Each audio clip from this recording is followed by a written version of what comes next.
The beginning after the and के episode 10 की शुरुआत में हम लोग अर्थर को देखते हैं जो कि अपनी फैमिली और साथियों के साथ अब हेल्स्टिया ऑक्शन हाउस के पास पहुंच जाता है, वो भी अच्छे से सज धज के। एलेनोर अभी जगह को देखकर कह रही होती है कि ये जगह तो एक कैसल की तरह है। वहीं पर अब एलिस कहने लगती है कि मुझे नहीं लगता कि हम लोग यहाँ पर जाने के लायक भी हैं, ये जगह लगती है अमीर लोगों के लिए है। तो टेबिता उससे कहती है कि चिंता मत करो, तुम यहाँ पर आ सकती हो और एंजॉय करो यहाँ पर आकर। दूसरी तरफ लिलिया भी एक्साइटेड होकर अर्थर से कहती है कि चलो जल्दी से अंदर चलते हैं क्योंकि असली सरप्राइज तो अंदर ही देखने को मिलेंगे। तो वो लोग भी अब मान जाते हैं, जिसके बाद वो सभी लोग अब अंदर जाते हैं और देखते हैं कि यहाँ पर तो काफी सारे लोग हैं। वहीं पर अब अर्थर हम लोग को बताने लगता है कि इस जगह पर काफी सारे एरिस्टोक्रेट्स और एडवेंचरर्स होने वाले हैं जो कि आज के फेस्टिवल्स को एंजॉय करेंगे। ये ऑक्शन हाउस में जो आज का इवेंट है ये एक काफी अच्छी अपॉर्चुनिटी होती है ऐसे सामान को खरीदने की जिससे विंसेंट और बाकी के कलेक्टर्स ने इकट्ठा किया है। दूसरी तरफ लिलिया तो जाते ही सीधा बीस्ट कोर्स को देखने लगती है और कहती है कि ये तो कितनी खूबसूरत है। वो इन चीजों को एलेनोर को भी दिखा रही होती है। दूसरी तरफ हम लोग को अब अर्थर के फादर को दिखाया जाता है, यानी कि रे को, जो कि अपनी पूरी आर्मी से कह रहा होता है कि आज चौकन्ने रहना, आज सेफ्टी में कोई भी दिक्कत नहीं आनी चाहिए। वहीं पर अब रे को अर्थर भी देख लेता है और कहता है कि फादर तो आज अलग लग रहे हैं और काफी कूल भी, जिस पर एलिस कहती है कि हाँ ऐसे इसलिए क्योंकि वो अपना काम जो कर रहे हैं। जिसके बाद हमें अब ऑक्शन हाउस के मेन रूम का सीन दिखाया जाता है जहाँ पर काफी सारे लोग इकट्ठा है और आज यहाँ का होस्ट होने वाला है विंसेंट। वो सभी लोगों का यहाँ पर अब स्वागत करता है, जिसके बाद वो सभी लोगों को अपने गेस्ट से मिलवाता है जो और कोई नहीं बल्कि इस किंगडम के किंग होते हैं जिनका नाम है किंग ब्लेन ग्लेडर। उनके साथ उनकी वाइफ भी होती है यानी कि क्वीन, जिनका नाम है प्रिसिला। और इन लोग के दो छोटे छोटे बच्चे हैं, एक लड़का जो कि है प्रिंस, उसका नाम है कर्टिस, और एक लड़की जिसका नाम है कैथलीन। हम लोग अब देखते हैं कि वहाँ पर जितने भी लोग होते हैं वो किंग और उसकी फैमिली को देखकर काफी ज्यादा खुश हो जाते हैं। सभी लोग को इतना ज्यादा खुश होता हुआ देख अर्थर भी हैरान हो जाता है और मन में सोचता है कि देखकर लगता है कि ये किंग तो काफी ज्यादा पॉपुलर है। इसके बाद विंसेंट कहते हैं कि चलो ये है हेल्स्टिया की 10th एनिवर्सरी ऑक्शन, इसे शुरू करते हैं। ये सब कुछ अब सुनने के बाद अर्थर भी अब कहने लगता है कि पुरानी यादें ताजा हो गई जगह को देखकर। ये माहौल मुझे मेरी पुरानी लाइफ की याद दिला रहा है। अगले सीन में हमें अब काफी सारी सिक्योरिटी को दिखाया जाता है जो कि इस ऑक्शन हाउस को अच्छे से सिक्योर कर रही है। सभी लोग बाहर भी पहरा दे रहे हैं और अंदर भी पहरा दे रहे हैं, ये देखने के लिए कि कोई भी ना आ सके और इंटरप्ट ना कर सके इस ऑक्शन को। जिसके बाद अब ऑक्शन शुरू हो जाता है। विंसेंट सभी लोगों के सामने एक स्वॉर्ड को प्रेजेंट करता है और कहता है कि इसे एक काफी कमाल के क्राफ्टमैन ने बनाई है। ये तलवार एक माना के तौर पर भी काम करती है जिसकी वजह से इसके टिप पर इलेक्ट्रिसिटी फ्लो करेगी।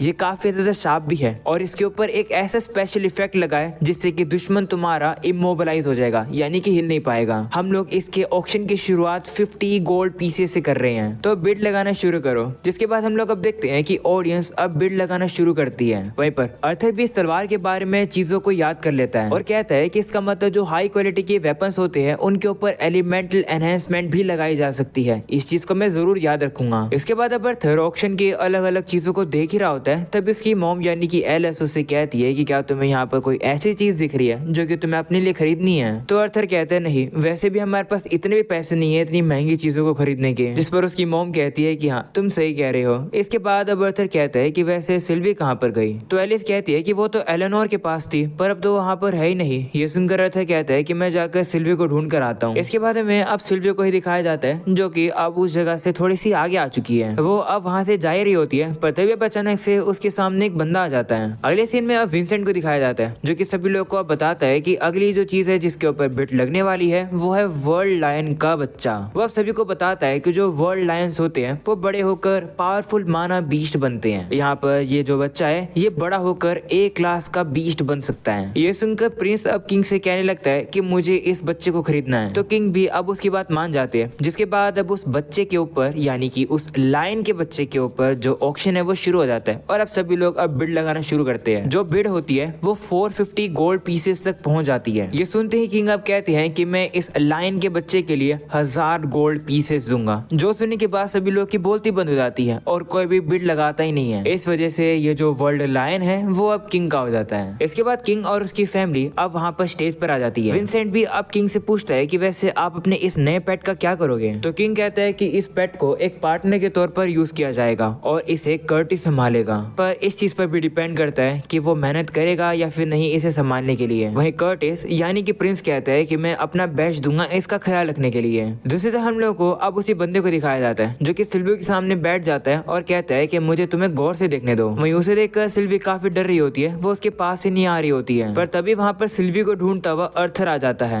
अर्थर भी अब उस बंदे को देखकर कहता है कि ये तो एक कॉन्जूरर है, यानी कि ये किंग को सर्व करता है ये बंदा। मैंने इसे किंग के पीछे देखा था, मुझे थोड़ा सा संभल कर रहना होगा, नहीं तो प्रॉब्लम हो सकती है। अर्थर अब उस बंदे से कहता है कि माफ करना, ये मेरी पार्टनर है, इसलिए इसे रिटर्न कर दो। ये सुनकर वो बंदा हैरान हो जाता है और कहता है क्या ये ऑक्शन की एक पार्ट नहीं है, पर ये तो एक काफी कमाल की माना बीस्ट है, तुम तो सही में काफी ज्यादा लकी हो। वहीं पर सिल्वी अब डर कर अब अर्थर के पास पहुंच जाती है। उसे देखकर अर्थर भी अब कहता है कि फिर से इस तरीके से अकेली मत जाना। अर्थर मन में कहने लगता है कि इससे पहले कि कुछ सीन हो मुझे यहाँ से चले जाना चाहिए। वह वहाँ से जाने वाला होता है, पर तभी वो बंदा अर्थर से कहता है कि इस पेट को यहीं छोड़ दो। मैं इतने समय से एक ऐसे ही मानव बीस्ट को ढूंढ रहा था जो कि मेरे लिए वर्दी हो। मैं इस मानव बीस्ट के पोटेंशियल्स को अच्छे से यूज कर सकता हूँ, इसलिए इसे मेरे हवाले कर दो। ऐसा बोलने के बाद वो बंदा अब अर्थर के साइड में अब अपने फायर मैजिक से हमला कर देता है अर्थर को डराने के लिए और अपनी पावर्स दिखाने के लिए। वो बंदा अब सिल्वी से कहता है कि मैं तुम्हें एक चांस दे रहा हूँ मेरे साथ कॉन्ट्रैक्ट बनाने का, तुम्हें खुशगुजार होना चाहिए और मेरी बात माननी चाहिए। तो अर्थर अब कहने लगता है कि तुम्हें सिल्वी क्यों चाहिए, जिस पर वो बंदा कहता है कि मैं रॉयल फैमिली का एक जादूगर हूँ, यानी कि एक मेज हूँ। जो सुनकर अर्थर कहता है कि तो फिर मैं क्या करूँ। ये सुनकर वो मेज फिर से हमला कर देता है। वो अपनी पावर दिखाता है और अर्थर से कहता है कि तुम जैसे बच्चे को भी समझना चाहिए, मैं इस माना बीस्ट को यूज करके कंट्री के फ्यूचर को बेस्ट कर सकता हूँ। वहीं पर अर्थर को तो ये सारी बातें पॉइंटलेस लगती है, वो तो चुपचाप से वहाँ से जाने लगता है। जो देखकर वो मेज अब गुस्से में आ जाता है और कहता है कि क्या तुम्हें नहीं पता है, अगर तुम रॉयल फैमिली के ऑर्डर्स को ओबे नहीं करोगे तो तुम्हारी फैमिली के साथ क्या होगा, उनके साथ बहुत बुरा होगा। ये सुनने के बाद अर्थर अब काफी ज्यादा गुस्से में आ जाता है और कहता है कि तुम्हारी इतनी हिम्मत हुई, तुम्हारी इतनी हिम्मत कैसे मेरी फैमिली के बारे में बोलने की। हम लोग अब देखते हैं कि अर्थर इतना ज्यादा गुस्से में आ जाता है कि उसका ऑरा कुछ ज्यादा ही हो जाता है। अर्थर अपने गुस्से को कंट्रोल नहीं कर पाता है, जिसकी वजह से उसका जो ऑरा होता है वो पूरे ऑक्शन हाउस को ही तोड़ना शुरू कर देता है। उस ऑक्शन हाउस के अंदर जितने भी लोग होते हैं वो लोग तो अच्छे से सांस भी नहीं ले पा रहे होते हैं। वहीं पर किंग भी हैरान हो जाते हैं और कहते हैं कि ये तो एक ऐसी फीलिंग है जो कि कोई किसी को मारना चाहता है, वो भी काफी बुरी तरीके से। आखिर यहाँ पर क्या चल रहा है वो अब पूछने लगता है कि आखिरकार ये सब कौन कर रहा है, सामने आओ। दूसरी तरफ हम लोग अब उसी मेज को देखते हैं जो कि अर्थर की इस पावर को देखकर काफी ज्यादा घबरा जाता है, पर तभी अर्थर को अब होश आता है। वो अपनी पावर्स को जल्दी से कंट्रोल करता है और कहता है कि मेरे इमोशंस मुझ पर हावी हो गए। दूसरी तरफ हम लोग अब एलेनोर को भी देखते हैं जो कि अब इतनी ज्यादा डर जाती है कि वो रोने लगती है। इसके बाद ऑक्शन हाउस के अंदर जितने भी लोग होते हैं उन सभी लोगों को सेफली बाहर निकाल दिया जाता है। जिसके बाद अब रात हो जाती है, जहाँ पर किंग अब रे के पास आते हैं और कहते हैं कि सिक्योरिटी के इंचार्ज तुम ही हो ना, थोड़े समय पहले जो कुछ भी हुआ इन सब के पीछे जिसका हाथ है लगता है कि तुम उसे नहीं पकड़ पाए। तो रे कहते हैं कि हाँ माफ करना, जिस पर किंग कहते हैं कि तुम्हें सजा मिलेगी और वो ये है कि तुम्हें काम से निकाल दिया जाता है। जो सुनकर सभी लोग काफी हैरान हो जाते हैं, पर तभी वो मेज अब किंग से कहने लगता है कि इतनी पनिशमेंट काफी नहीं है, डैमेज ज्यादा हुआ है इसलिए हमें इसे ज्यादा पनिशमेंट देनी चाहिए। इन लोग के पास एक कमाल का माना बीस्ट है, मैं इन लोगों से ये ले लेता हूँ, इसे मैं काफी अच्छे से पालूंगा। ये सुनने के बाद किंग भी अब कहते हैं कि हाँ तुम सही कह रहे हो। किंग अब बताते हैं कि इस बंदे का नाम है सेबेस्टियन और इसने उसकी रॉयल फैमिली को काफी समय से बॉडीगार्ड किया है, वो भी काफी सालों तक, और इसने हम लोग की काफी सारी बार जान भी बचाई है। किंग अब रे से कहते हैं कि मैं सेबेस्टियन को रिवॉर्ड देना चाहता था, ये एक अच्छी अपॉर्चुनिटी है। देखकर लगता है कि सेबेस्टियन को तुम्हारे बेटे का पार्टनर काफी पसंद आया, इसे तुम सेबेस्टियन को दे दो, क्योंकि अगर ये पेट सेबेस्टियन के पास आएगा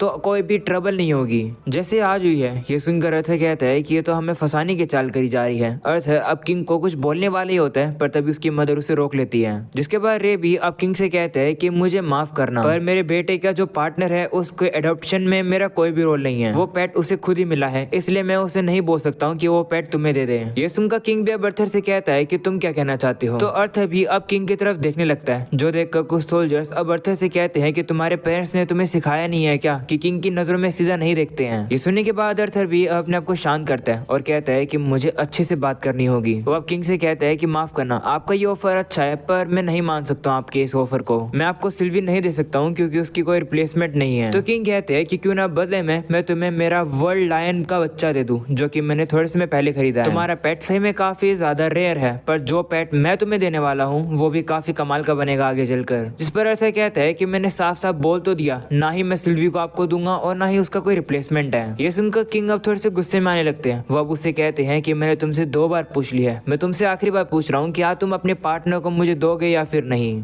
जिस पर अर्थर कहता है कि बदले में मैं एक क्वेश्चन पूछना चाहता हूँ आपसे, और वो ये है कि आप अपने बच्चों को कितने प्राइस में बेच दोगे, यानी कि रिप्लेस कर दोगे। ये सुनकर किंग अब गुस्से में आने लगता है। वहीं पर अर्थर कहता है कि आपने मुझसे 3 बार पूछ लिया और 3 बार मैंने मना भी कर दिया है, पर देखकर लगता है कि आप एक किंग हो, आपके अंदर इसी चीज का काफी घमंड है, आप बार बार जबरदस्ती कर रहे हो। अगर अगर तुम्हें इतनी हिम्मत है तो ये बताओ कि तुम अपने बच्चों को कितने प्राइस में बेचोगे। ये सुनकर किंग हैरान हो जाते हैं। वहीं पर सेबेस्टियन को गुस्सा आ जाता है। वो गार्ड से कहता है हमला करने के लिए। ये सुनकर वो जो दोनों गार्ड्स होते हैं वो एक ही साथ अर्थर के ऊपर हमला करने के लिए आ जाते हैं। पर उन लोगों को क्या ही पता था अर्थर कितना ज्यादा पावरफुल है। वो एक ही मुक्का मार के उन दोनों ही गार्ड्स को हरा देता है। ये देखकर सेबेस्टियन हैरान हो जाता है और अब वो उन गार्ड से कहता है कि तुम एक बच्चे को नहीं रोक पा रहे हो। वो अब कहता है कि ये बीस्ट काफी ज्यादा कीमती है, इसे मैं कैसे भी पा कर रहूंगा। ऐसा बोलने के बाद वो अपनी छड़ी से अर्थर के ऊपर हमला कर देता है, जो देखकर एलिस काफी ज्यादा घबरा जाती है। पर तभी अर्थर अपनी वही पावर को यूज करके टाइम को ही रोक देता है, जिस वजह से वहाँ पर जितने भी लोग होते हैं वो रुक जाते हैं। पर सेबेस्टियन हिल पा रहा होता है। वो अब काफी ज्यादा कंफ्यूज हो जाता है और कहता है कि आखिर यहाँ क्या हो रहा है। तभी अर्थर अब उसके पास आ जाता है और कहता है कि तुम्हारी स्पेल्स यहाँ पर काम नहीं करेंगी। हम लोग अब देखते हैं कि अर्थर के ऊपर अब वही निशान दिख रहा होता है जो कि सिल्विया का है। उसे देखकर अब सेबेस्टियन भी डर जाता है। वहीं पर अर्थर अब उसके पास आ रहा होता है, जो देखकर सेबेस्टियन अब उससे कहता है कि मुझसे दूर रहो। तुम्हें क्या लगता है कि क्या तुम मेरे जैसे एक मेज को हरा पाओगे? ये सुनकर अर्थर बिना उसके पास आए उसके पैरों को ही तोड़ देता है। ये देखकर सेबेस्टियन अब और भी ज्यादा डर जाता है और अब वो मदद के लिए लोगों को बुलाता है, पर कोई भी उसकी बात को सुन नहीं पा रहा होता है। वो कहता है कि कोई मुझे सुन नहीं पा रहा है क्या? जिस पर अर्थर भी अब उसके पास आ जाता है और कहता है हाँ तुमने सही कहा, कोई भी तुम्हें नहीं सुन सकता है, इसलिए जब तक तुम अभी तक बेहोश नहीं हुए हो तब तक मेरी बात सुन लो। अगर तुमने मेरी फैमिली के साथ या फिर मुझसे बिल्कुल ही पंगा लेने की कोशिश करी तो मैं तुम्हें छोड़ूंगा नहीं। वहीं हम देखते हैं सिल्विया को भी, जो कि अर्थर के साथ यही बात बोल रही होती है। ये देखकर सेबेस्टियन काफी ज्यादा डर जाता है और वो कहता है कि मुझे माफ कर दो। जिसके बाद अर्थर अब अपनी इस पावर को यूज करना बंद कर देता है, पर अब वो इतना ज्यादा थक जाता है कि वो अब चक्कर खाकर नीचे गिर जाता है, जो देखकर उसके पेरेंट्स काफी ज्यादा डर जाते हैं। अगले सीन में हमें अब अगले दिन का सीन दिखाया जाता है, जहाँ पर अर्थर अब अपने बेड पर था। उसे भी अब काफी समय बाद होश आ जाता है, पर अब उसे फील होता है कि उसके सर में काफी दर्द हो रहा है। उसे रियलाइज हो जाता है कि शायद से उसने अपनी पावर्स को कुछ ज्यादा ही यूज कर दिया। वो टाइम के फ्लो को थोड़े समय के लिए तो रोक पाया था, पर उसमें उसको काफी ज्यादा दिक्कत हुई। अर्थर अब कहता है कि शायद से मुझे अब और भी ज्यादा ट्रेनिंग करने की जरूरत है। तभी हम लोग अब देखते हैं कि वहाँ पर एलिस आ जाती है। वो भी अब अर्थर को देखकर खुश आती है कि अर्थर को होश आ गया है। वहीं पर अर्थर अब पूछता है कि जब मैं बेहोश हो गया था उसके बाद क्या हो गया? तो एलिस बताती है कि उसके बाद सभी लोग घबरा गए थे, मैंने भी अपनी पावर्स को यूज करके तुम्हें हील करने की कोशिश करी। डॉक्टर ने कहा था कि तुम जल्दी उठ जाओगे, पर मुझे तुम्हारी काफी चिंता हो रही थी। वहीं अब अर्थर देखता है कि उसकी मॉम तो अभी थोड़ी सी रो रही थी, जो देखकर अर्थर खुद से ही परेशान हो जाता है और कहता है कि मैंने अपनी मॉम को फिर से परेशानी दी। अगले सीन में अर्थर और एलिस एक मार्केट में आ जाते हैं, जहाँ पर अर्थर को वहाँ पर एक काफी प्यारी हेयर पिन दिखाई देती है, जिसे देखकर एलिस भी अब कहने लगती है कि अगर तुम ये एलेनोर के लिए लेकर जाओगे तो उसे ये काफी पसंद आएगा। इसके बाद वो अर्थर से भी कहती है कि अगर तुम्हें कुछ भी चाहिए तो ले लो। वहीं अर्थर कहता है कि लेकिन पैसे कहाँ से आएंगे, फादर ने भी अपनी जॉब खो दी है। तो एलिस कहती है कि तुम्हें ये नहीं पता क्या कि मैं भी जॉब करती हूँ। ये सुनकर अर्थर हैरान हो जाता है और कहता है क्या सच्ची में? अगले सीन में हम लोग अब देखते हैं कि एलिस जो भी प्रोडक्ट्स बनाती है वो नोबल्स को काफी पसंद आते हैं और वो उन्हें बेच रही होती है और उन्हें ही बेचकर वो काफी पैसे कमा रही है। अगले सीन में हम लोग अब देखते हैं कि वो लोग अब काफी सारी शॉपिंग करके वापस आ रहे होते हैं, जहाँ पर इतने सारे सामान को अर्थर ही उठा रहा होता है। अगले सीन में वो लोग अब घर पर वापस आते हैं, जहाँ पर हम लोग एक बंदे को देखते हैं जो कि रे के सामने बैठा होता है और अब वो लोग आपस में लड़ रहे होते हैं। ये देखकर अर्थर भी वहाँ पर पहुंच जाता है और कहता है कि अंदर क्या चल रहा है। इसके बाद अर्थर भी अब अंदर चला जाता है। उसे देखकर वो बंदा अब अर्थर से कहता है ओह तुम तो वही हो। जिसके बाद वो अर्थर से कहता है कि कल जो कुछ भी हुआ मैं किंग की तरफ से आपसे माफी मांगना चाहता हूँ। माफी के तौर पर किंग ने तुम्हारे लिए इतना सारा रिवॉर्ड भी भेजा है। ये देखकर अर्थर अब उसका काफी पोलाइट तरीके से शुक्रिया करता है। ये देखकर वो बंदा भी काफी हैरान हो जाता है और कहता है कि तुम्हारे अंदर तो काफी सारे मैनर्स है। जिसके बाद वो अर्थर को बताता है कि जिन 2 गार्ड्स ने तुम्हारे ऊपर हमला किया था उन्हें काम से निकाल दिया गया है। जिस पर रे कहता है कि उन लोगों ने मेरे बच्चे के ऊपर हमला किया और उन्हें ऐसे ही जाने दिया गया। तो अब वो बंदा कहता है कि लेकिन तुम्हारे बेटे ने भी तो किंग की बात नहीं मानी। किंग ने ये बताया कि तुमने सिक्योरिटी अच्छे से नहीं करी थी। ये सुनकर रे अब कुछ बोल ही नहीं पाता है। वहीं पर अर्थर अब अपने फादर को शांत कराता है और कहता है कि आप शांत हो जाओ, मुझे चोट नहीं लगी है तो चीजें अब ठीक हैं। इसके बाद अर्थर अब उस बंदे से पूछता है कि वैसे सेबेस्टियन की क्या हालत है। तो बंदा कहता है कि सेबेस्टियन को भी वहाँ से निकाल दिया गया और उसे ट्रीटमेंट दी गई, पर जैसे वो उठा वो ये कह रहा था कि अर्थर ने उसे चोट पहुंचाई है। इस बात पर रे विश्वास ही नहीं करता है और कहता है कि ऐसे कैसे हो सकता है। तो वो बंदा कहता है कि जरा मेरी बात तो सुन लो, जो 2 गार्ड्स ने हमला किया था उन लोगों का माना सेबेस्टियन की तरफ रिफ्लेक्ट हो गया, जिसकी वजह से सेबेस्टियन की खुद की स्पेल उसे जाकर लग गई, जिसकी वजह से वो इंजर्ड हो गया। किंग को इन सब इंसिडेंट की वजह से काफी ज्यादा उदासी हुई है। वो चाहते हैं कि ये मैटर सॉर्ट हो जाए और तुम्हारा जो बेटा है वो काफी ज्यादा कमाल का है, पर तुम्हें उसे काफी सारे मैनर सिखाने चाहिए। तो रे भी अब इस बात पर एग्री करता है और कहता है ठीक है। जिसके बाद वो पेमेंट ले लेता है और कहता है कि कोई बात नहीं, चलो कम से कम पैसा तो हमें मिल रहा है। जिसके बाद वो बर्थर से कहता है कि वैसे तुमने उन गार्ड्स को काफी अच्छा सबक सिखाया। तभी हम लोग अब उन्हीं एडवेंचर्स को देखते हैं जो कि वहाँ पर आकर अर्थर और रे को गले लगा लेते हैं और काफी रो रहे होते हैं। अगले सीन में वापस से बर्थर को दिखाया जाता है और इस समय पर रात हो रही है। अर्थर वहाँ पर अब अपने मन में कह रहा होता है कि आज जो कुछ भी हुआ इन सब से मुझे याद आ गया है कि इस दुनिया में मैं अभी तक सिर्फ एक बच्चा हूँ। अगर मुझे पूरी नेशन की ताकत के खिलाफ जाना है तो मुझे भी ताकतवर बनना पड़ेगा, तभी ही मैं पूरे नेशन के खिलाफ जा सकता हूँ। अगले सीन में अब अर्थर को दिखाया जाता है जो कि अगले दिन अब अकेडमी में पहुंच जाता है। वो अब नोटिस करता है कि उस अकेडमी के अंदर तो काफी सारे बच्चे आए हुए हैं। अर्थर सभी को देख ही रहा होता है, पर तभी अब उसके सामने एक अजीब सा उल्लू आ जाता है जो कि अर्थर को ही देख रहा होता है। इसके बाद अचानक से वो आउल अब उड़कर वहां से चला जाता है, जो देखकर अर्थर शॉक हो जाता है और अब वो उसका पीछा करता है। अर्थर अब उस आउल का पीछा करते करते एक जंगल में पहुंच जाता है और अब अर्थर के सामने एक दादी माँ होती है जो कि अब उसे कहती है कि मैं तुम्हारा ही वेट कर रही थी अर्थर। और अब इसी के साथ एपिसोड यहीं खत्म हो जाता है। उम्मीद है कि तुम लोग को ये एपिसोड पसंद आया होगा। पसंद हो तो लाइक कर देना, चैनल पर नए हो तो सब्सक्राइब भी कर देना, साथ में मुझे इंस्टाग्राम पर भी फॉलो कर लेना जिसका लिंक तुम लोग को डिस्क्रिप्शन एंड कमेंट सेक्शन में मिल जाएगा। आज के लिए इतना ही, मिलते हैं नेक्स्ट वीडियो के अंदर, तब तक के लिए बाय बाय।